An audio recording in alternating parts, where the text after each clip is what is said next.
Daniel, welcome to the investment turnaround. It's an outstanding pleasure to have you. And I'm so looking forward to our conversation today. So in order for the people to get to know you better, why don't you tell us what took you into the present moment in your life? What path, what significant emotional and cognitive events participated to Daniel Schmachtenberger? Oh my goodness, that is such an impossible question. Because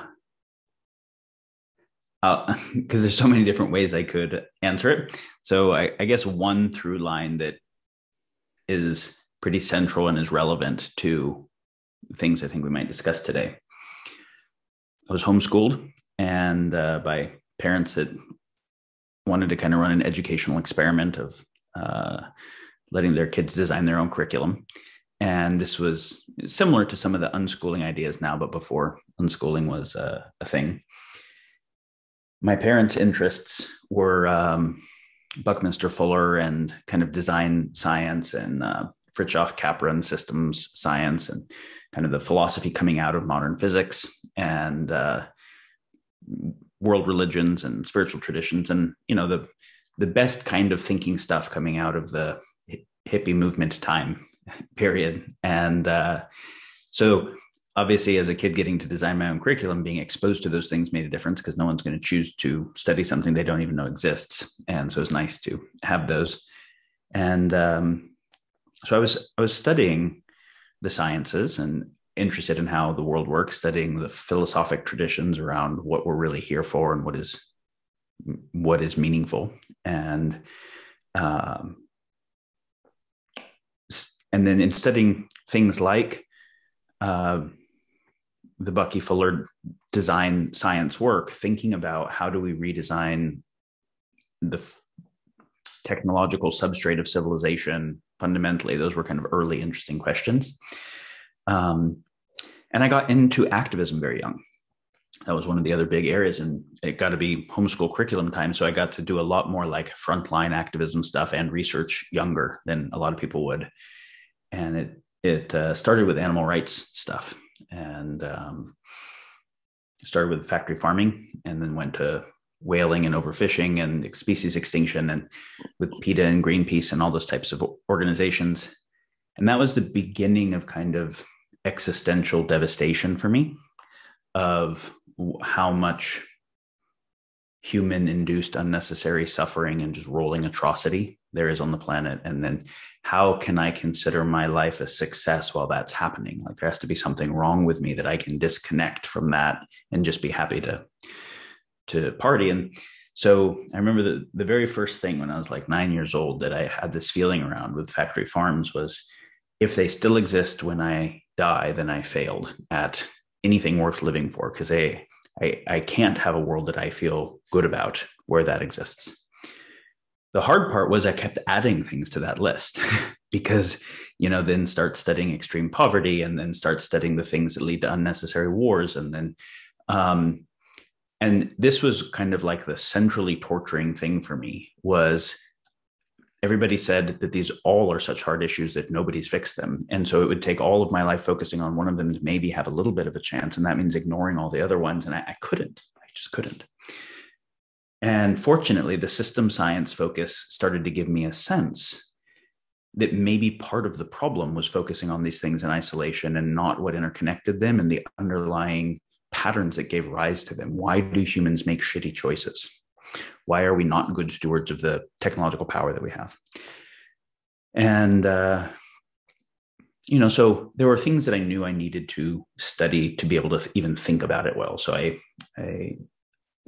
went and did university studies and studied math and physics and things that I knew would be like important fundamental disciplines and philosophy, and then independently studying economics and social systems and things like that. And trying to look at all of the proposed systems for how do we make a better world, looking at the UN SDG kind of model and looking at the the Bildung model, can we make the whole world like the Nordic countries, and looking at the anarcho-capitalists and libertarian models. And it didn't take that long to see how all of those philosophies catastrophically failed in the face of planetary boundaries and exponential tech, and that they were just nowhere near deep enough thinking for the actual nature of the problems. And that was a bummer, because I think I thought originally that there were adequate solutions and I could just find them and join them and add energy to it. And so it was very devastating for me the first time I went and engaged with people at the UN to see. I remember the first conversation I had there was with a World Food Program director, where they were looking at a solution to address world hunger, which was great, but their solution involved commercial agriculture going into areas where it doesn't currently exist, to be able to feed the people in a way that doesn't depend upon shipping food from other countries, which made sense, except it was bringing more nitrogen-based fertilizers to more river deltas, which will increase the rate of dead zones in the ocean, which is an existential risk for the whole planet. When I brought that up to them, I'm like, okay, well, you're going to feed more people per year for a few years and then speed up the death of the oceans and everybody. And they're like, yeah, we never thought of that. And that's a bummer, but those are not the metrics we're tasked with. We're tasked with the feeding kids metrics. I'm like, are you fucking kidding me? And then I saw that everywhere. And I saw that most of the work was not only not adequate to succeed, but it was causing other problems in other areas, worse problems, because we were defining the problems too narrowly, and the world was more interconnected than that. And so this just led to having to continue to step back and say, okay, maybe we just need to do an assessment of the whole problem space well enough to know what adequate solutions would take. So that was kind of the central thrust of my life focus, and all the various areas of study were, what do I need to understand to be able to look at that? So we were mentioning economics. Obviously, we can see that if I have a metric of optimizing GDP for a nation, or GDP per capita, or some metric like that, that war is really good. GDP goes up under war. That sick people that spend more money on medicine is good. That there's a lot of perverse incentive that addiction is quite profitable. And so it's like, okay, well, that's a dreadful metric. And yet we can see that underlying so many of the issues, like bad medical systems and bad food systems and driving addiction from supply side through manufactured demand, is an economic system that has perverse incentive writ large. And there's something like $70 trillion that trades hands every day. And I'm like, if we got $70 trillion of decentralized human incentive, almost all of which is causing harm along a supply chain of action somewhere, even if I had $1 billion a day to spend that didn't even need to make money, just pure nonprofit, and I was maximally effective with it, and I'm going against $70 trillion a day that is harm externalizing. And it's easier to break stuff than it is to fix it or to build it. I can destroy a house much faster than I can build one. I'm so many orders of magnitude off of being adequate. So I'm like, anything that does not change perverse incentive is not even worth doing. So how do we change $70 trillion a day worth of human activity to not have perverse incentive built in? Well, it doesn't look like our current economic system. It looks like a fundamentally new economic system. So how do we make projects that succeed within this economic system and externalize a bunch of harm was never interesting to me. How do we make an economic system where the success of that economic system and the thriving of life are aligned with each other is a different question. And so, yeah, then one of the things I saw was, as I was looking at all these different problems and how they were interconnected, to see how trying to solve one would move problems somewhere else. And we'd see that all over the place. The example that I gave about nitrogen runoff is one, but we can take pretty much any example. But then also looking at, what do all the problems have in common at the level of generator functions? And perverse incentive is one example, but there's a number of things that are the underlying system dynamics. And by system dynamics here, we're not talking like healthcare as a system or the judicial system as a system. We're talking about underneath that, the patterns of human behavior. What is creating patterns of human behavior? So I started forecasting also. I was trying to see, are the problems getting better? Are they getting worse? And the answer is, of course, both. And so you can read plenty of books, Pinker and Hans Rosling and all those books on why everything is getting better. And if you cherry pick the stats and you decontextualize them, sure, that's true. But you read most any environmental metrics, not any, but so many environmental metrics, and also catastrophic and existential risk. And you can see how many things are getting not just worse, but precipitously towards the non-viability of civilization worse. And so when I saw that some things were getting better, some things were getting worse, I saw a phase of civilization destabilizing.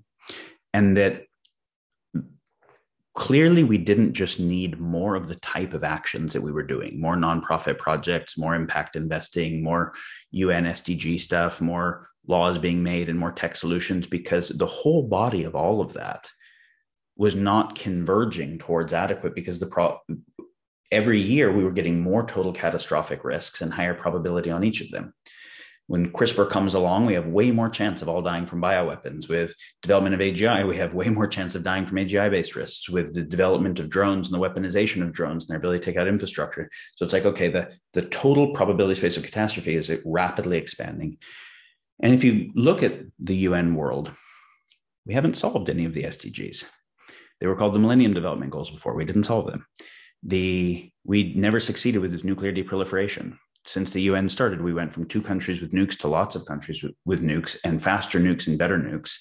We haven't stopped arms races on a single new type of technology. We have an arms race on drones. We have an arms race on AI. We have arms race on cyber weapons, on bioweapons. We haven't been able to deal with any of the major tragedy of the commons, like climate change or overfishing.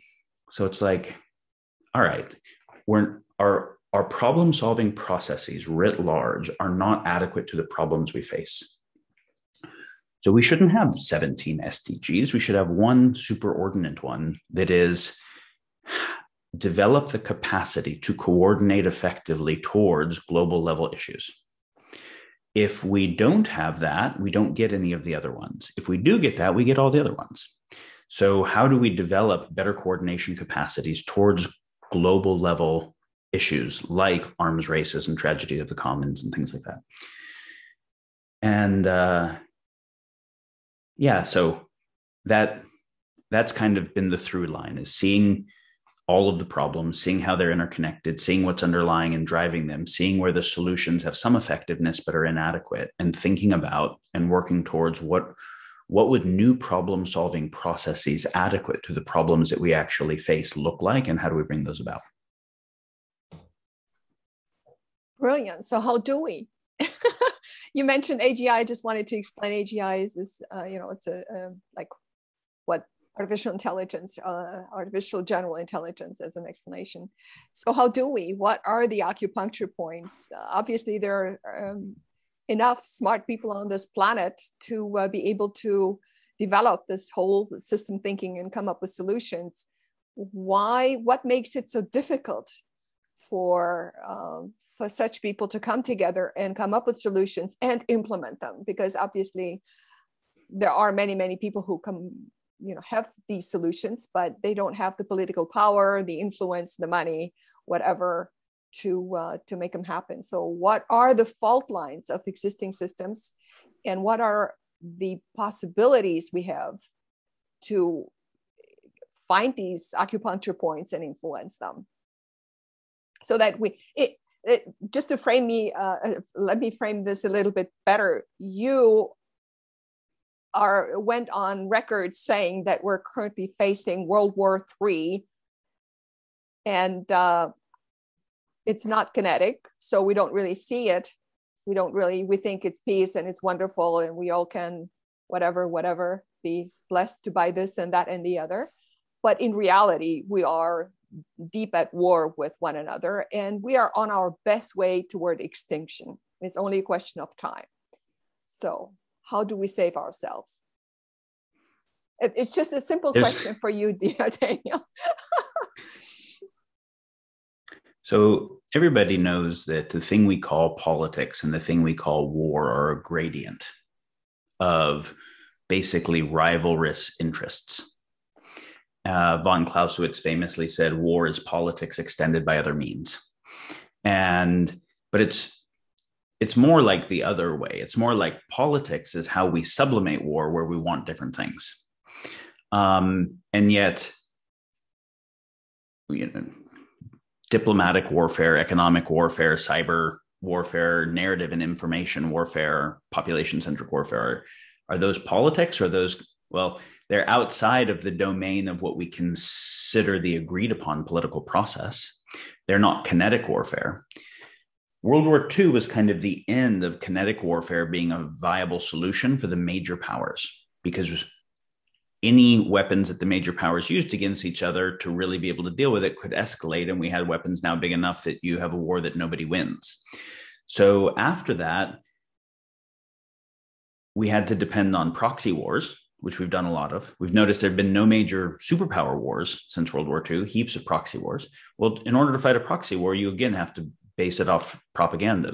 They have weapons of mass destruction. No, they don't. But you have to tell that story to be able to go invade and do that thing.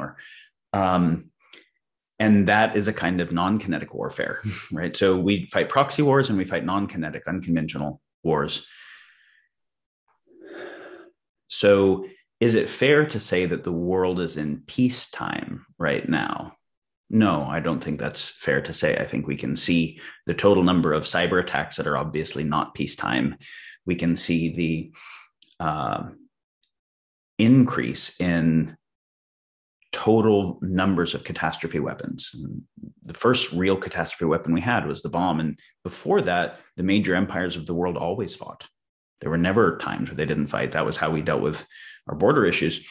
World War II was the beginning of having weapons so big that we couldn't fight as the solution, or at least the major powers couldn't fight. And so the whole world before World War II and the world after fundamentally different, because before that, we weren't powerful enough to ruin everything. And so World War II is the beginning of technologically induced catastrophic risk. So we had to be able to do something we'd never done, which is have the superpowers, not war. So we had to make an entire new world system, a globalized world system for the first time ever. And it bought us like 75 years of no superpower war. There was a Cold War, there were proxy wars, there were other things. And that involved mutually assured destruction. It involved a bunch of IGOs, right? The UN and the World Bank and IMF and all those types of structures, because we realized that national governments only weren't enough to prevent world war. And so we needed these other things. And a whole globalization system where we became so economically interdependent on each other that we had more incentive to do trade with each other than we did to war. And so we can see that the computer that we're talking on today, the microphone, all of it, no country in the world can build. Right? From the mining of the materials to the refinement of them, to the hardware, to the software, to the satellite production that is our internet is communicating over, all takes 6 continent supply chains to make. Well, when you have that much interconnectedness, you aren't oriented to blow each other up, which is nice. But you get other problems, which is you get radical fragility. So you get a problem in one area of Wuhan and the whole world shuts down. Right. And you get cascading catastrophic failures. You have to stop a virus in a world that connected, you shut down transportation in a way where now you realize the flow of fertilizer and pesticides that now got shut down just drove the poverty of the 100 million poorest people into much worse conditions. And we had locusts throughout Northern Africa and parts of the Middle East because not having the pesticides. You can see like all these second and third order effects. Also, a major part of that world, that globalization world, was we will use industrialization to extract resources from the earth way faster so that we can be so positive GDP that everybody can get more without taking each other's stuff. And the idea there is that if GDP is not high enough, everyone's desire to have more makes them go zero sum and have to take each other's stuff. And so the answer is there has to keep being more. Well, more with a linear materials economy where you're taking stuff unrenewably and then turning it into trash unrenewably. You can't run an exponential linear materials economy on a finite planet for all that long. And so what we see is that Bretton Woods world that kept us from warring for like 75 years till now is just come to an end because we reached planetary boundaries. So we can't keep running the linear materials economy that way. We have enough fragility in the overall system that the types of local collapses that are inevitable now create global cascading collapses. And we can't do mutually assured destruction anymore because we don't have one catastrophe weapon and 2 superpowers that have it. We have dozens of catastrophe weapons and many, many actors, including non-state actors, including people we don't even know who have it. Well, how do you do a forced Nash equilibrium? How do you do a mutually assured destruction? You don't. All right. So now we're in a new situation. There was the whole world up till World War II. There was World War II till now. There's a new thing where you could say that the orienting question that I find, one of them that I find most interesting, is around why humans have not been very good stewards of power, why we've been shitty stewards of power, which both looks like war, environmental destruction, and shitty social systems and subjugation and whatever. And we can see that as we've gotten more technological power, those same underlying issues of not being good stewards of power have just become bigger deals. And with exponential power, like, it's really important to get that the ability to engineer new life forms, to CRISPR genetically engineer new life forms, this is not the power of an apex predator. This is not something that a gorilla or a polar bear or a orca can do. This is the power of gods. The ability to extinct species at 13 a day, the ability to destroy whole ecosystems, to build totally new environments, the Anthropocene, where we are the largest force affecting the surface of the earth more than geology, the ability to build artificial intelligence that has the ability to paperclip maximize the world, that this is the power of gods that requires something like the love and wisdom of gods to guide it, or it blows itself up.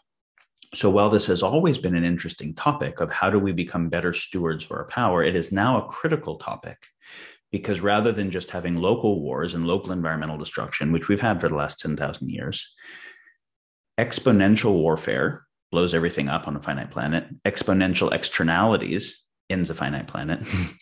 So exponential tech is a forcing function for us to become good stewards of the amount of power we have, or for the human experiment to complete.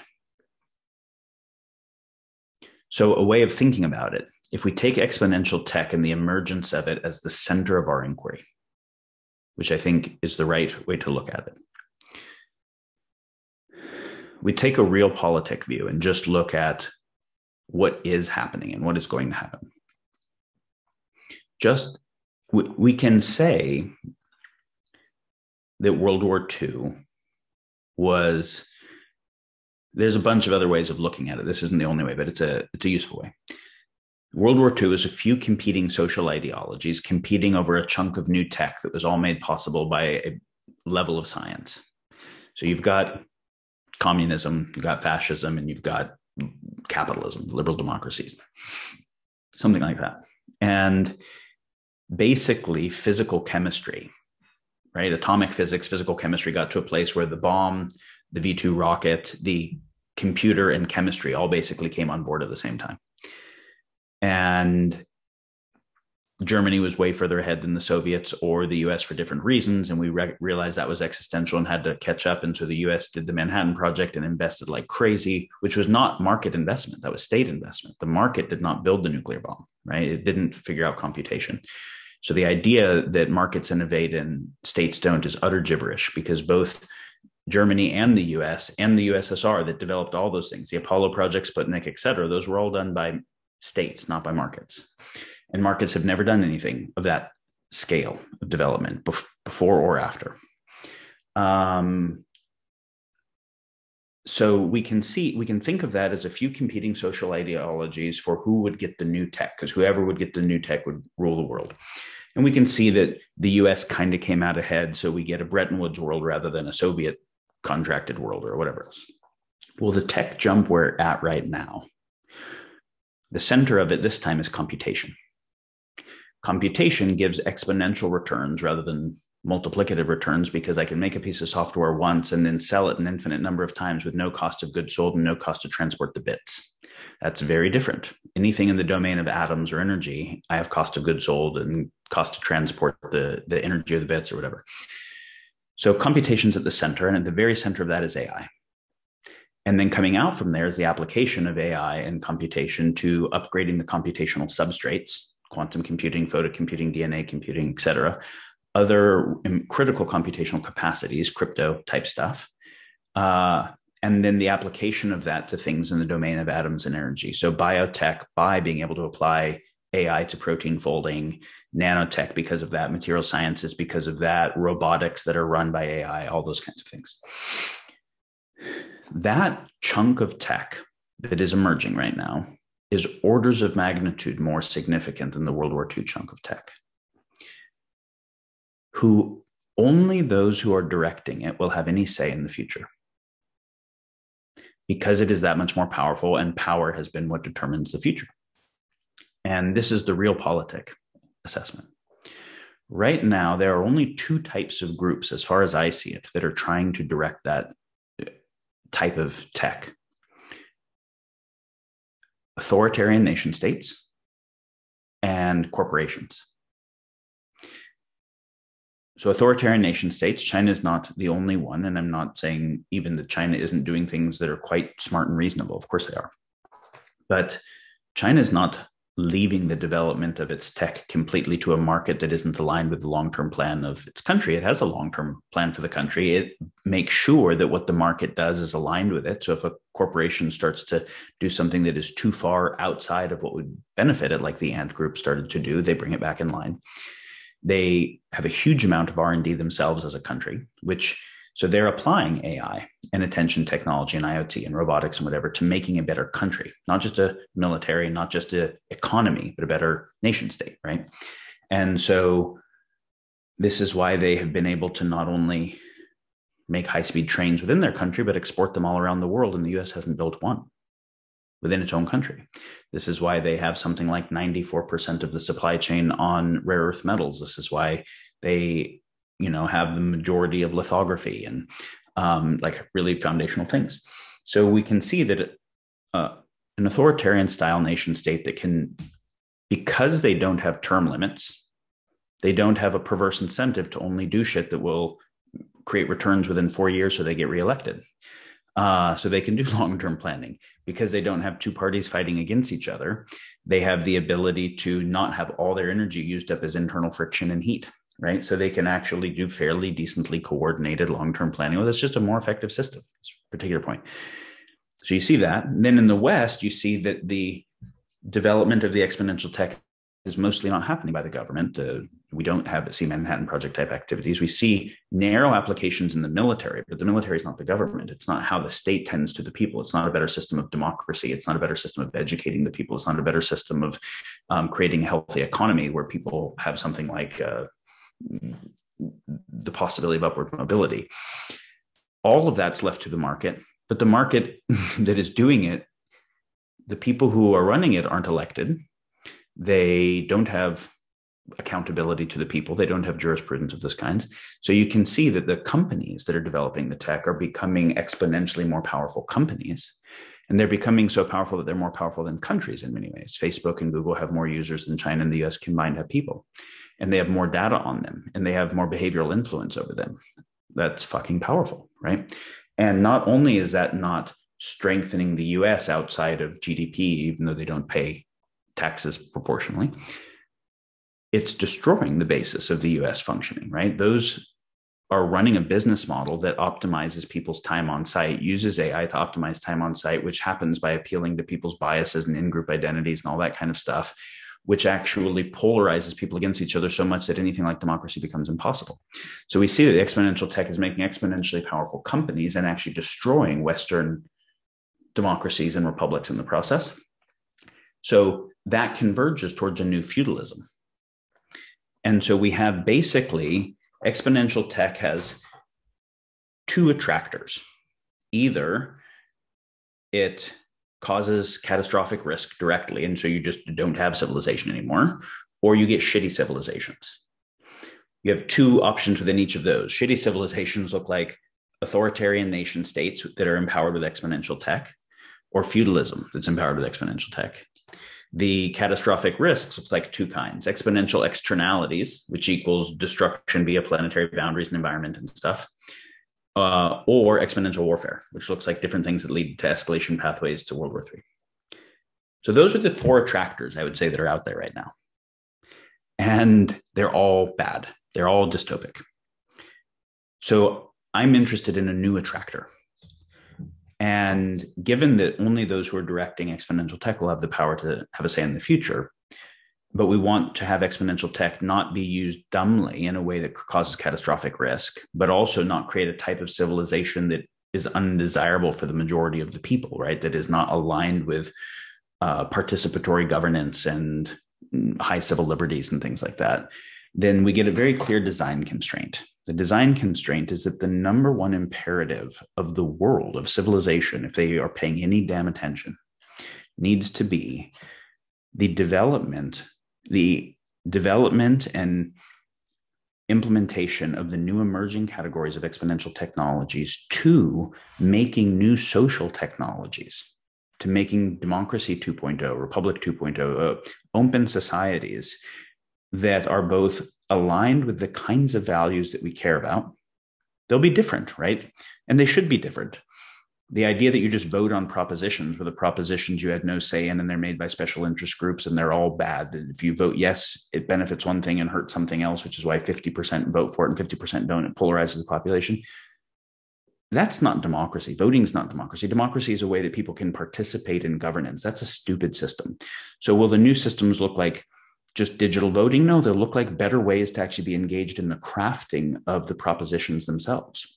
So we can come up with better propositions that don't have such unnecessary theory of trade-offs. And so it's not that we're trying to make exactly the same structure, but a digital version. We're trying to make something that's aligned with the same values of both maximizing the integrity of the commons and maximizing individual freedoms and creative expression and like that within that. And so how do we engage exponential technology to make new social technologies, new open societies that can preserve the right and advance the right types of civil liberties and values and guide the exponential tech safely so that it doesn't cause catastrophic risk? To me, that's the only imperative worth anything, because if we don't do that, the other things won't matter. They won't end up being able to happen. So when you asked, how do we go about it? That's an answer at a very high level, but it's a starting place. Brilliant. Thank you. So let me just summarize it. The last thing that you said. I heard you say that we need to develop a new attractor other than the ones that are currently dominating. Yes.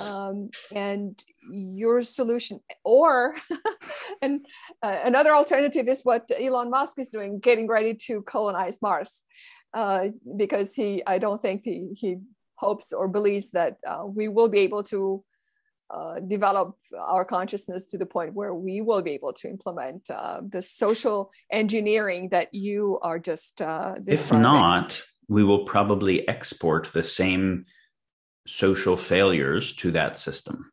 So the thing about the Mars colony that's actually great is not the Mars colony itself, it's the thought experiment. Why it's a good thought experiment is because import is really hard. And so if I'm trying to build a civilization on Mars, it has to do everything without import. And so if I'm in a bubble where we're producing our own oxygen, we're all stuck in the bubble, do I want any pollution at all from manufacturing? None, nothing. How many people can I have in prison that are breathing oxygen and not doing stuff? Nobody. Everybody has to be meaningfully engaged. Well, how do I prevent crime completely and have a better process for conflict resolution?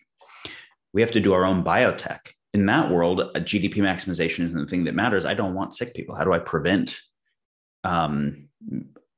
health issues? So how do we optimize health? How do we make sure that all the new stuff we need to make, we can make from the old stuff because we can't get new stuff easily? What minimum set of tooling do we need to build the rest of the tools? And would we build the tech stack the same way that we did, or would we rebuild the tech stack differently? This is what's interesting about it. How would we do law? Would we import the same system of law, or would we do law fundamentally differently? Would we even have the values that are the basis of it be rethought through? So the Mars colony is interesting for Earth if we take the thought experiment seriously enough that we start thinking about, oh, wow, we're powerful enough now that designing civilization from scratch is a possible thing. Well, let's design this one from scratch differently. What would that look like? So how do we, and you may want to dive into the Consilience Project, which is your project, which I highly, I'm fired up about it. So how do we begin to design a new social technology and re-engineer society, basically? What are the, I think the best words are, or what are the best levers to implement that? I mean, how do we begin? I think just like Elon Musk is using his idea to go to Mars as a means to achieve the technology to shift the mind and technology and everything, how can we do an Earth shot on social engineering? And you may want to. I'm going to take a tangent. Yeah. And just address, because you brought up the word term social engineering, and that word has a very negative connotation for many people in the US very intensely. And so I want to speak to that.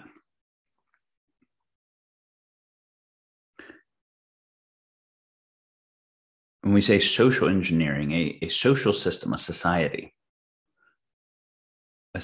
or a civilization, we can think about what essentially is that. It's a way for a lot of people who don't all know each other beyond a tribal scale to coordinate their actions usefully.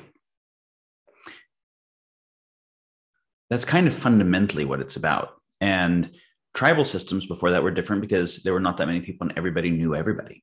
But if we now have a place where I have to compromise my actions in some way for people who I don't even know, and we're all going to kind of get along well, but how are we all going to get along well? And how are we going to do division of labor and specialization and then share the stuff that we produced in a way that creates more kind of wealth and possibility for everybody?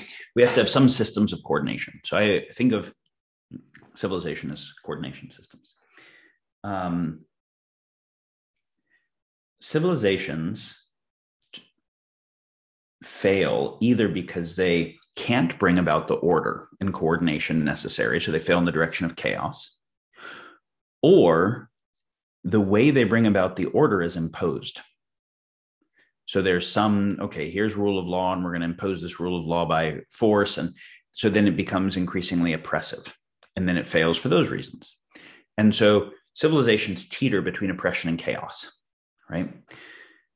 So we say, how do we get out of that? How do we have something that is not oppression and is not chaos? Well, we need order, but we want the order to not be imposed. So we need order that's emergent.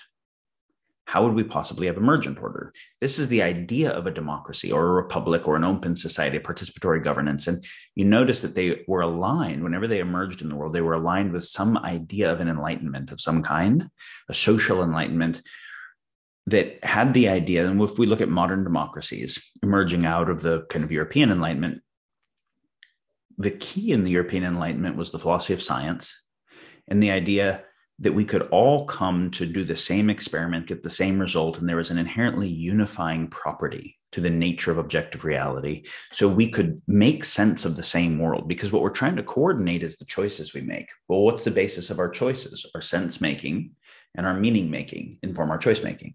Our sense making is, what do we think is going on? And what do we think an action would be that would move us towards the thing we want? What do we want is our meaning making, our values generation, right? So ultimately, our ability to figure out what we value and what's going on and how we think we can advance the value is how we do choice making. So the idea that we need to, if we want to have coordinated choice making, we need to coordinate our sense making. Can we all come to be able to assess reality similarly? And we have to be able to coordinate our values. And so can we run a Hegelian dialectic, right? Can we run a dialectic where rather than just say that because it seems like you're optimizing for something else, you're evil, can I try to understand the value that you're trying to optimize for that has some real value? So at first, you're voting for Proposition A, and Proposition A is going to, as far as I'm concerned, hurt the owls in this area. So you must just be a non-environmental evil fuck. Except I'm like, why do you want to do that? Well, for the economy. What does that mean?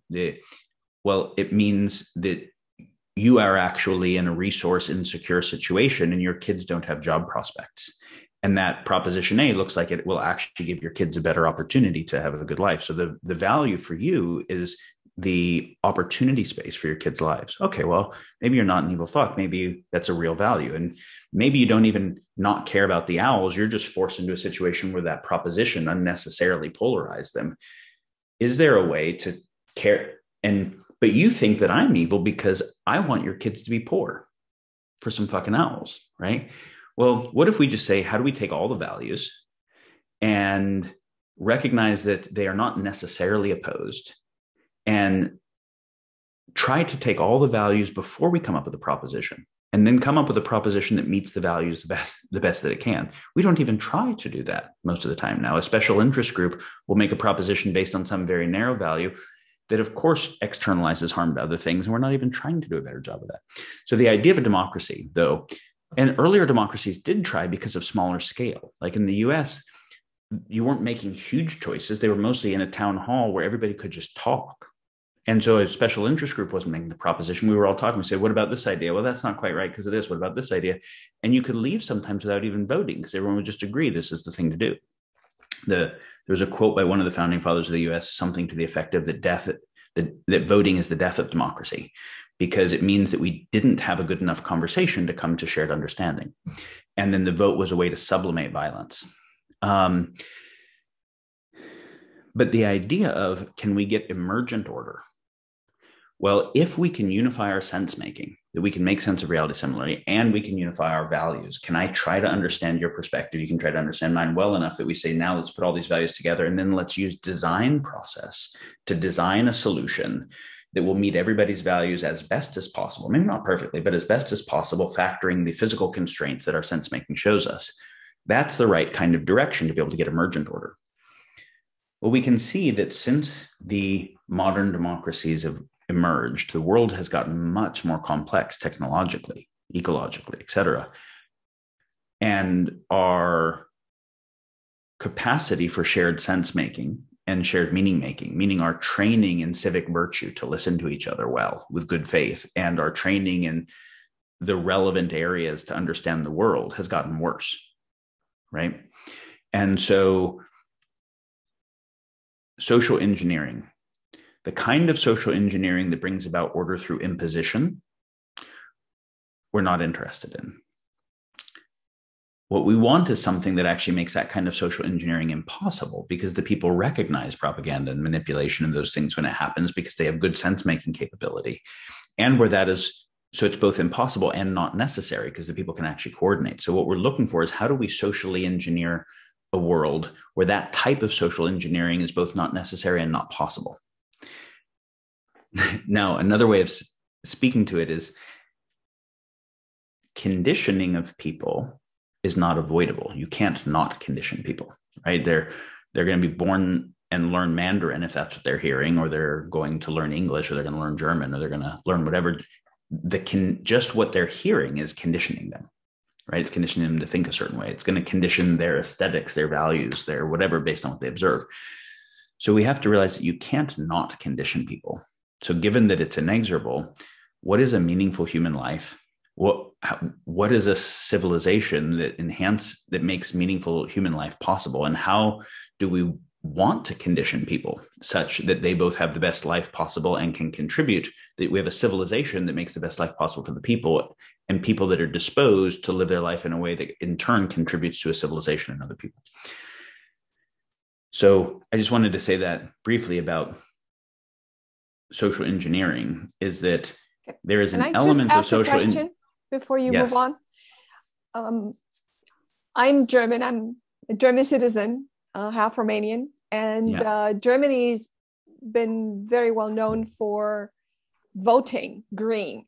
And for decades, we now had the Green Party in a leading political position in various states within, and now they have the opportunity to really go away from the opposition into leading at the next election, leading Germany.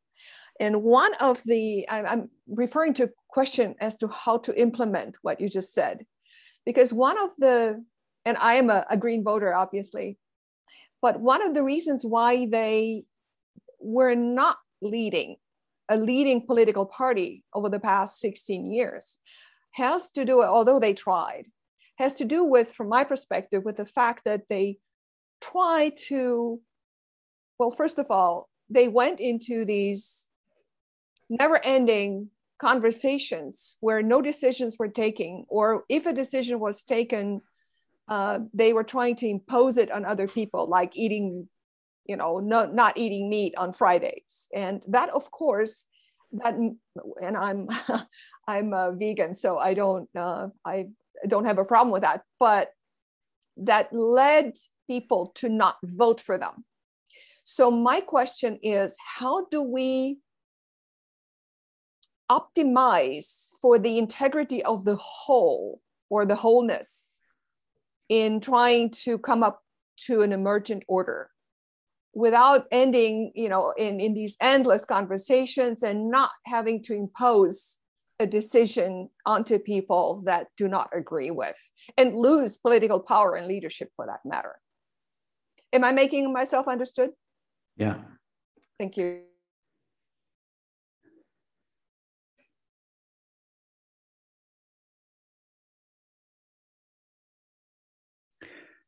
I think the idea of the masses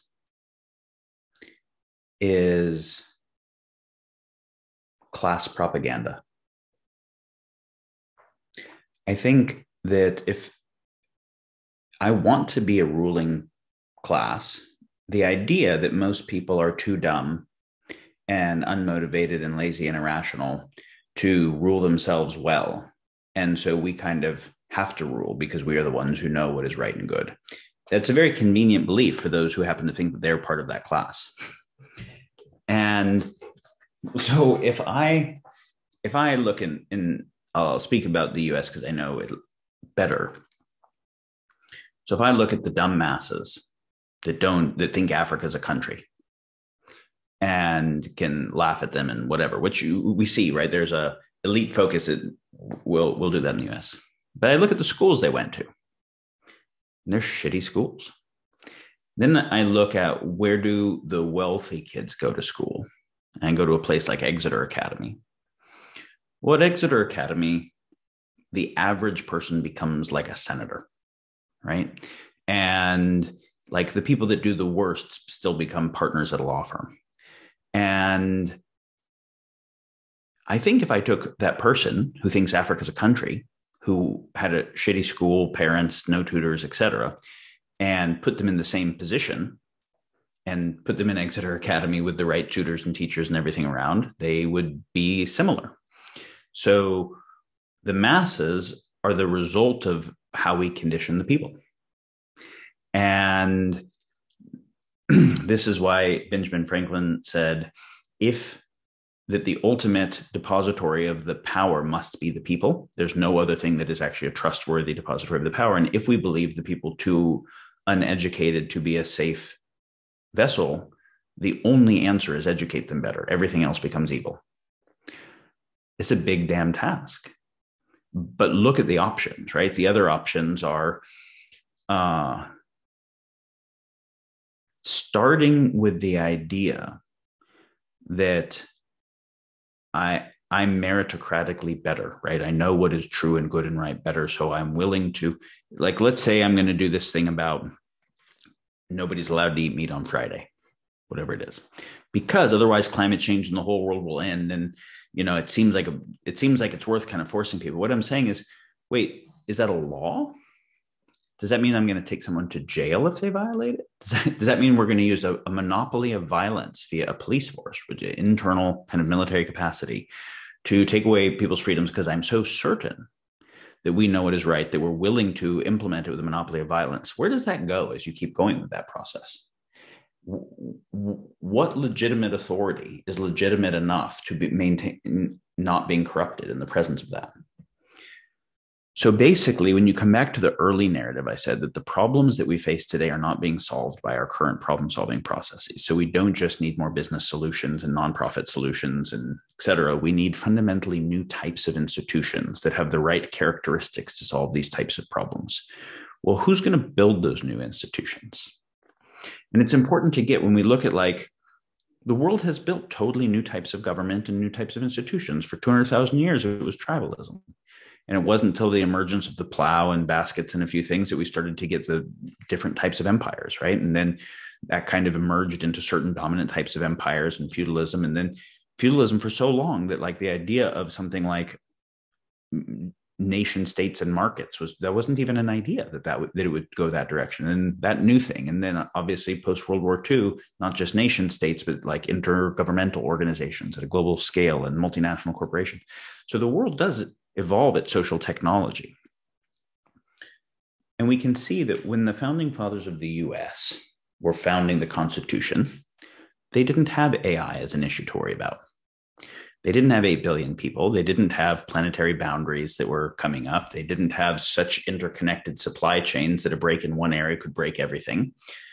They didn't have the capacity for a digital democratic system. They had to try to fit people in who would ride horses to fit them into a town hall. So they were not trying to solve the problems we need to solve today with their system. The people who created the idea of markets and the Scottish Enlightenment, von Mises and Hayek and Rand, were not trying to solve these problems.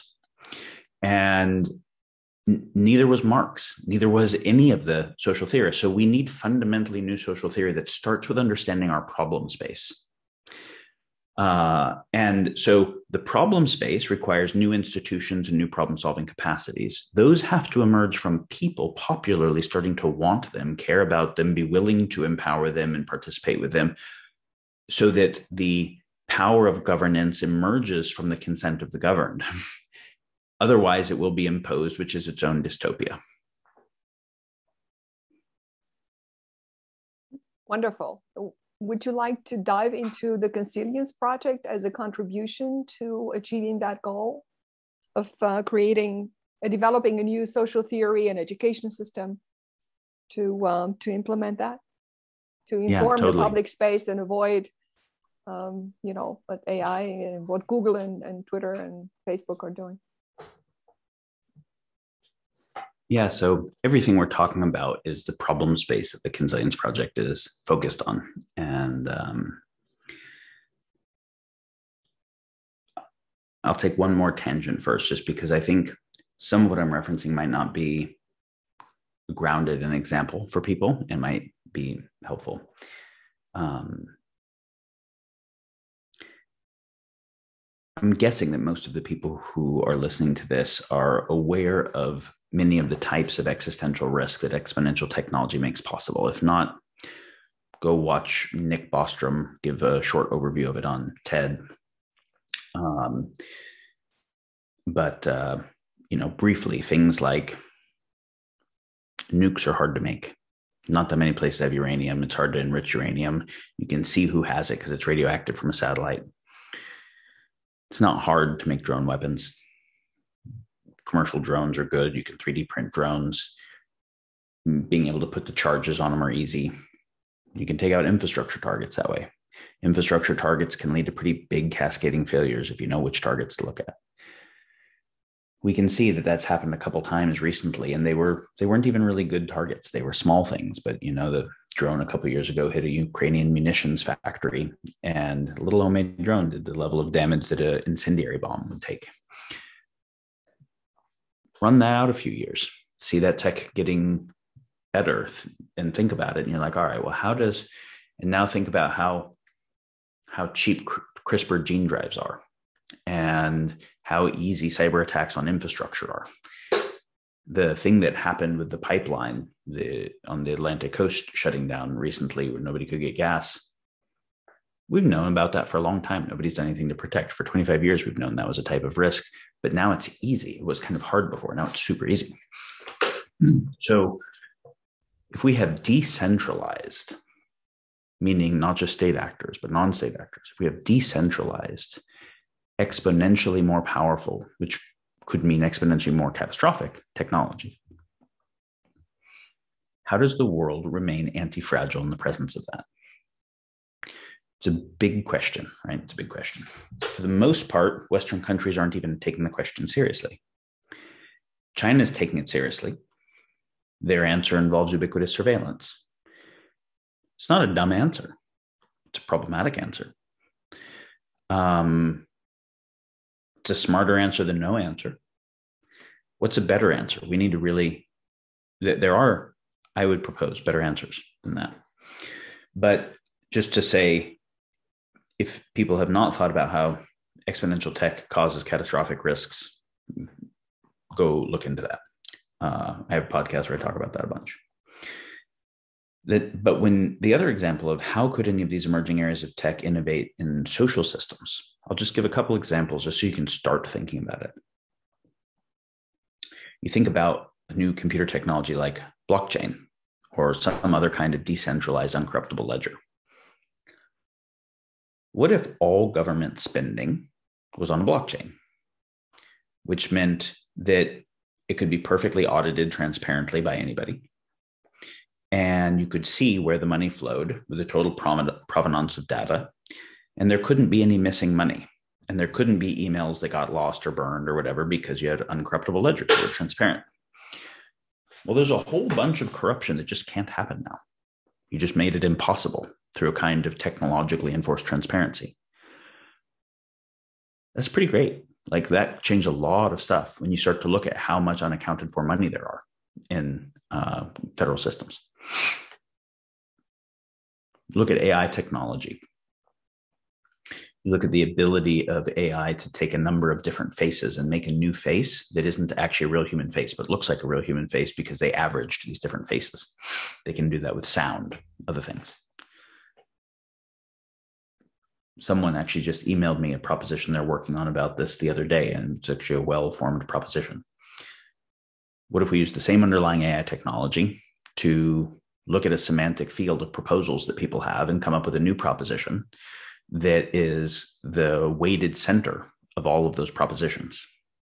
Could we actually factor a humongous amount of human input and be able to come up with better propositions where then humans can take those propositions and go through something like a div merge process to be able to come up with better refinements on the proposition to move it through? Well, that's not voting, but it's achieving the goal of voting. Is better than it. What about the kind of attention hijacking tech that Facebook or YouTube have, where you think you're just going to check for a second and then an hour went by? Well, it's taking unbelievable personalized data about your behavior, building behavioral models, and then being able to use that ability to control your behavior. What if instead of maximizing time on site because they have an advertising model, they were maximizing your rate of learning and development? They had a pedagogical orientation. Well, that would be different, right? What about if, why do we not have voting in person everywhere? We can see Taiwan made the shift, right? We can see a few places are starting to work on it. Well, if you can do your banking online with public key crypto, of course you can do that online. And then you don't have to have voting be something that happens once every 4 years or every 2 years. It can be a continuous process, and where you don't just vote yes or no on a proposition, you get to help craft a proposition where you can see the provenance of information that is leading up to it and who's influencing it. Maybe you can even do things like a qualified democracy, where before you get a vote on a proposition, you simply take a simple test that shows that you understand the pros and cons as generally stated, not leaning one way or the other, so that you can't just get populist people that are coming and voting without understanding it. And that if you don't want to do what it takes to learn that thing, you can use liquid democracy to give your vote to someone who does understand it, right? So there's a lot of things we can prototype with that are like, wow, that's really different. That makes a whole new set of possibilities. What if you start getting lots of those together? Well, when you look at the rate of technological automation, both in AI and robotics, we're about to lose most of the jobs. Oh, but there's going to be new jobs that are comparable. No, they're not. No, there aren't comparably in the same way. This is why so many in the billionaire class are fans of UBI, is because UBI is arguably the cheapest way to tend to the unemployed underclass, to keep them from being a problem. And so you get a centibillionaire class who are the ones that control the top of the power law distribution within a vertical, right? One of the things that happens in the new areas of exponential tech is that Metcalfe's law leads to natural monopolies in power law distribution. So Amazon is bigger than all other online markets combined, and Facebook is bigger than all other social media, and YouTube is bigger than all other video players combined, and Google bigger than all other search engines. You get basically one owner of a whole vertical, right? That's not through government monopoly. It's through the natural monopoly of network dynamics. When we made antitrust laws anywhere in the world, network dynamics didn't exist yet. in that way. So we didn't build that in. And yet the essence of antitrust should apply, right? Which means our legal system can't begin to keep up with the rate of tech changing the fundamental premises. Okay, so you control one of those verticals of exponential tech. So the decabillionaire, centibillionaire class, they get to compete with each other, coordinate with each other for class interests, and compete with each other for who kind of runs the solar system. And then some increasingly smaller number of middle class who tends to those people's systems, and then a much larger underclass that is just not useful anymore because robots and AI are better at most things. So we give them Oculus and UBI, so they're not a problem. Like, that's a shit world. That's a shit world. And that's one of the attractors right now. Now, that same tech can be implemented towards very different purposes that make a much higher quality of life possible. But again, when you take the tech, so you take that tech's going to merge.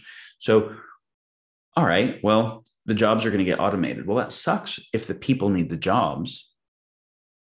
Well, UBI is one way to make the people not need the jobs, but still with quite low autonomy and upward mobility and et cetera. But beyond UBI is something like access to Commonwealth resources. It actually gets beyond just individual possession and ownership being the only way to have access. And being able to separate the meritocratic stewardship of resources from access to quality of life. Those are things that are both mediated by dollars right now, but can easily be separated, should be separated. Well, technological automation, automating the easiest things to automate are the things that are most rote. The things that are most rote are the things that people like to do the least anyways. So could we direct this tech in a different way, a not centibillionaire class oriented, not a short-term ROI, but a how do we make a beautiful civilization way, where we say, okay, great, so we can automate the shitty jobs. Awesome. We used to have to financially incent people to do those shitty jobs because civilization needed the jobs to get done. So we made it to where the people needed the jobs. So the market forced them rather than the state forcing them, because otherwise we called it totalitarianism and didn't like it. We'd rather let the market force them. Well, we just changed one of the underlying bases of capitalist theory, or communist theory, everything, which is you need a labor force. You don't need a labor force. You have to rethink all of economics from scratch now. Okay, well, now maybe we don't need a system of extrinsic incentive to force people to do shitty labor jobs.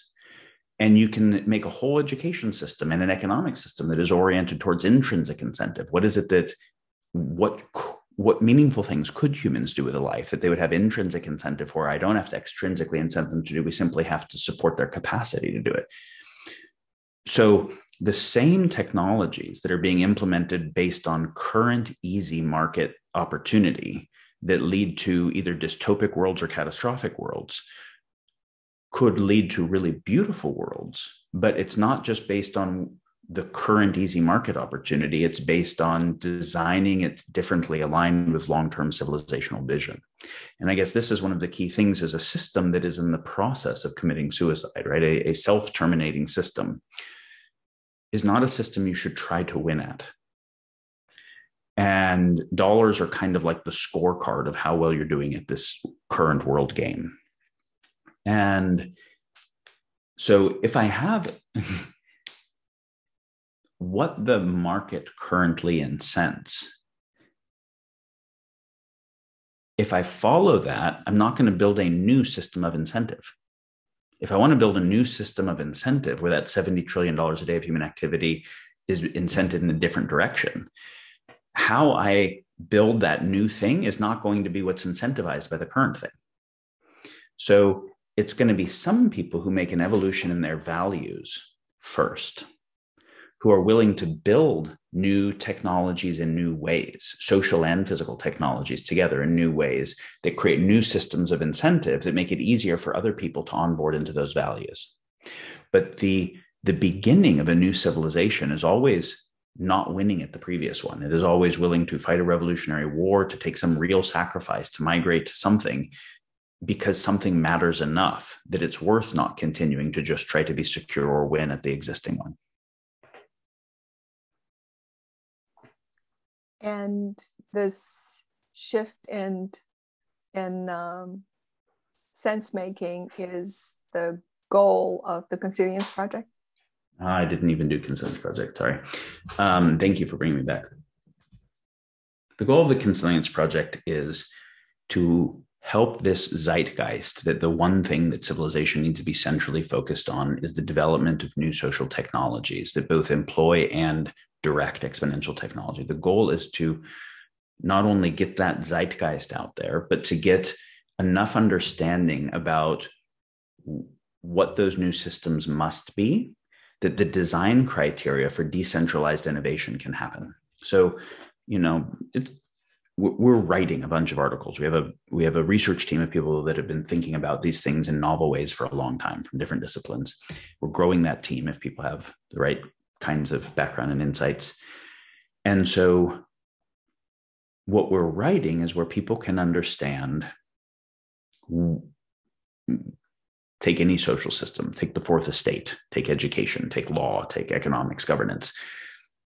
Fourth estate, media, if you're going to have something like a democracy or a republic, anywhere where there's participatory governance, the people have to know what's going on to be able to vote and to be able to be civically engaged. So you need some uninvested way of getting everyone the sense making. Well, obviously those systems were built with print as the mechanism. And we can see that the world has evolved into a way where they've all been captured by vested interests, economic and political interests, and then attention optimizing social media technologies that deliver it to people micro target the things that appeal to their biases the most, their in-group biases the most. So without a good fourth estate, you cannot have participatory governance. You need to be ruled. But the type of fourth estate that has ever been possible before is not possible in a post-Facebook world. So what are the criteria for a fourth estate that is adequate, where people, for an information commons and an epistemic commons that is adequate, that people can participate in collective choice making because they have good enough collective sense making? How do we do that in a post-digital world? So we have a series of articles we're building that help people understand what any civilization that wants that participatory governance needs in terms of an epistemic commons, why the technologies that have emerged have broke the previous answers completely and forever, and we can't go back to them, and what the criteria of the new solutions must look like. Now, exactly how to build it, we're not saying, because there's different ways, but what we're saying is these are the criteria that it must be. So now, if you want to build a blockchain organization, or you are a nation state and want to try to innovate as a nation state or whatever it is, great, like work on these things. Same with education. What we can show how emerging tech has destroyed the previous system of education and obsoleted it, and then say, what is education in a post-technological automation, post-AI, post-information singularity world? Well, must be these things, right?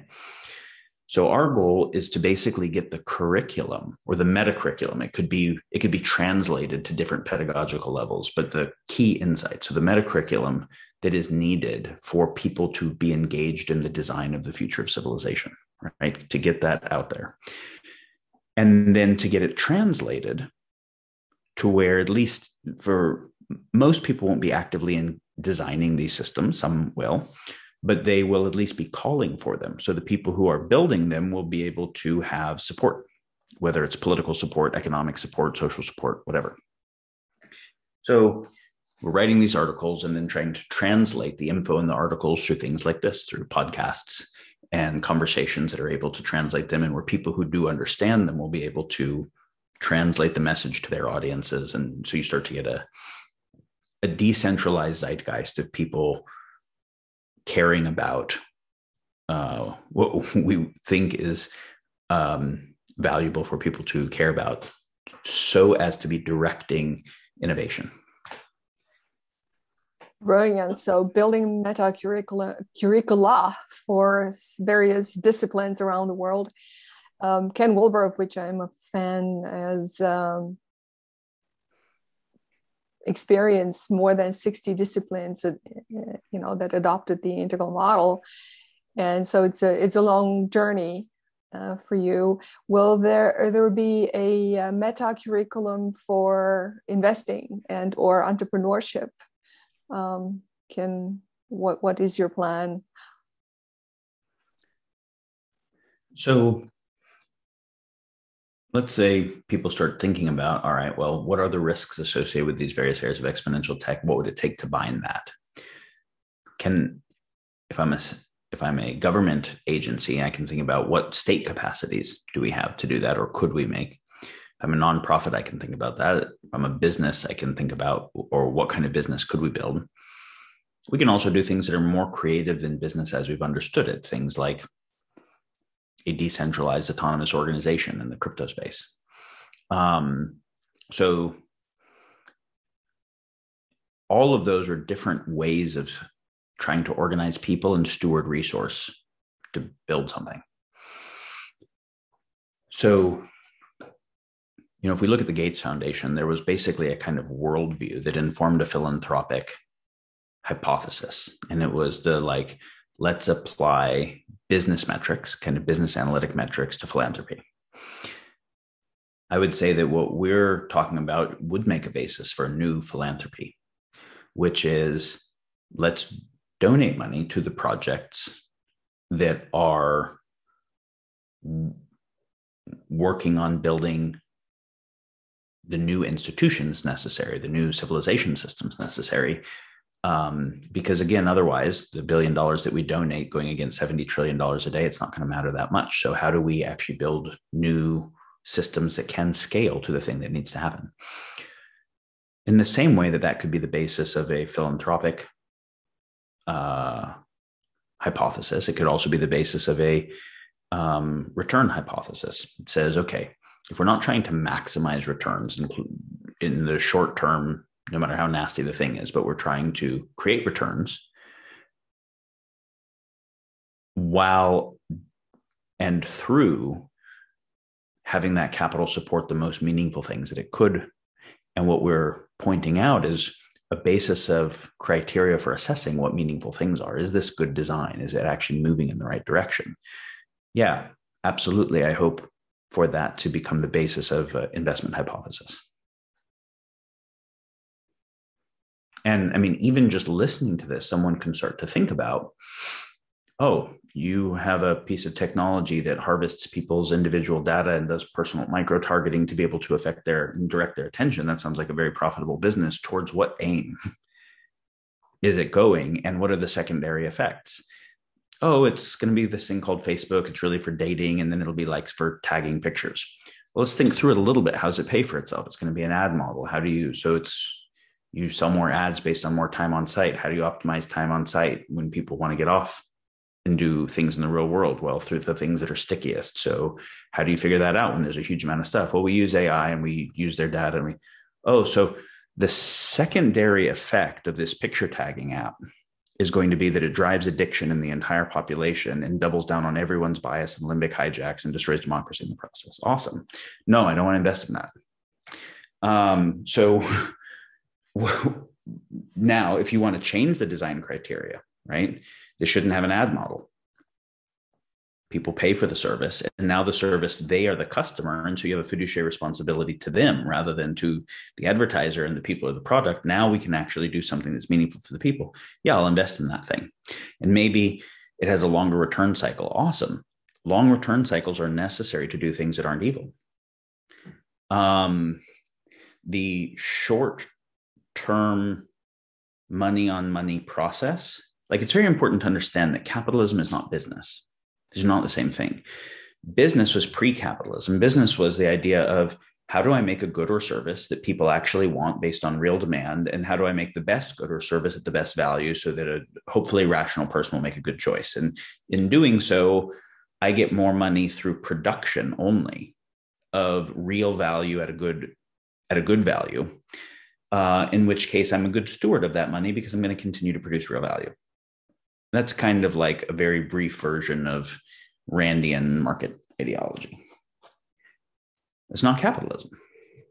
Capitalism is once you start doing that and you have a big pool of capital and you realize that compound interest makes money faster and financial services of various kinds make money faster than the good or service, because the good or service has a cost of goods sold and the money doesn't. And the money has an exponential return on it, and the other thing doesn't have an exponential return. Capitalism is about stewarding pools of capital to create more capital. And, you know, the saying that dumb criminals break laws, smart criminals make laws, I start to recognize, well, who makes laws? Lobbyists. Who pays for them? People with money. Why do they do it? Because they can make more money if they do the thing. And what do politicians do after they stop being politicians? Well, they're still economic actors. And, oh, great. So if I have more money, I can also change law in the direction of the interest. So capitalism works to, we can also create media companies. We can also fund certain kinds of media. We can also fund certain kinds of research. So what people even think is true is based on the shit that actually got funded. So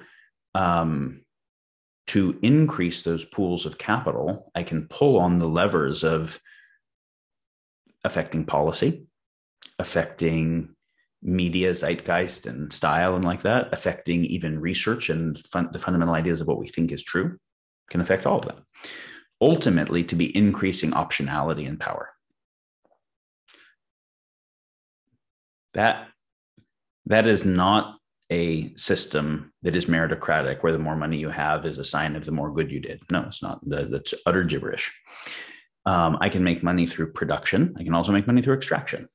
And as behavioral economics showed, it's very easy to compel people to not be rational actors. So I can make money through producing valuable things, or I can make money through producing addictive shit and stuff that drives FOMO, that clearly makes everyone's life worse. And given that the supply side, if it's $1 million, $1 billion, $100 billion organization, has way more coordinated power than the individual purchaser does, it's an asymmetric war to influence them, where demand isn't driving supply, supply is manufacturing demand. Well, the whole base of market theory just broke. As soon as you can manufacture demand, the idea that it is a collective intelligence system is broken. It's not a collective intelligence system now. It's a paperclip maximizer. It is now an autopoietic process for converting people and the world into capital. Why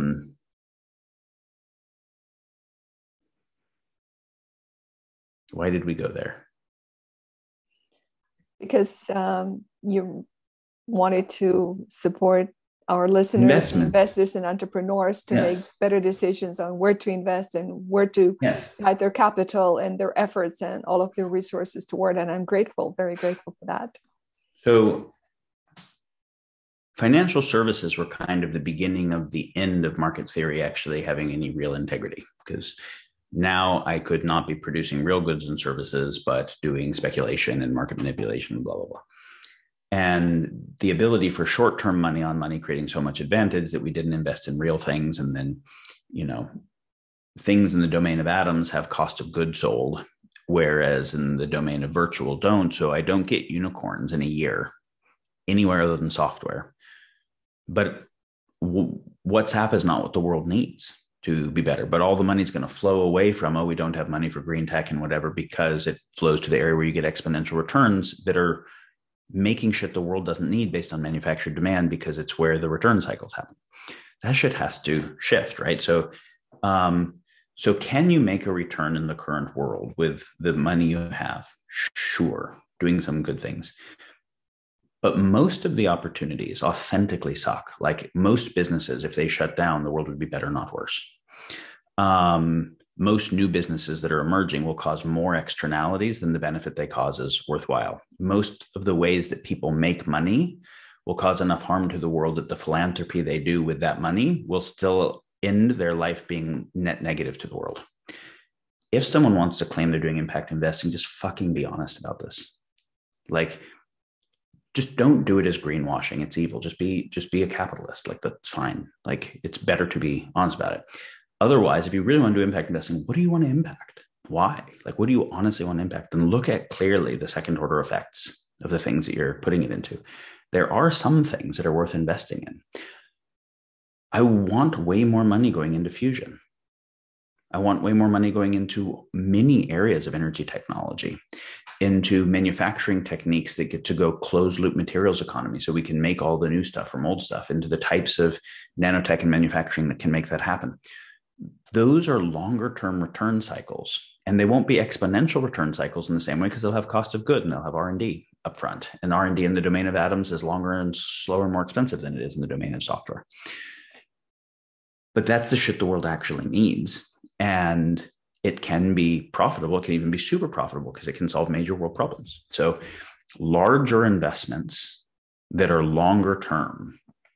We didn't get railroads with short investments. Like the railroad wasn't worth anything until it went all the way across the country. And so the Industrial Revolution required long-term planning.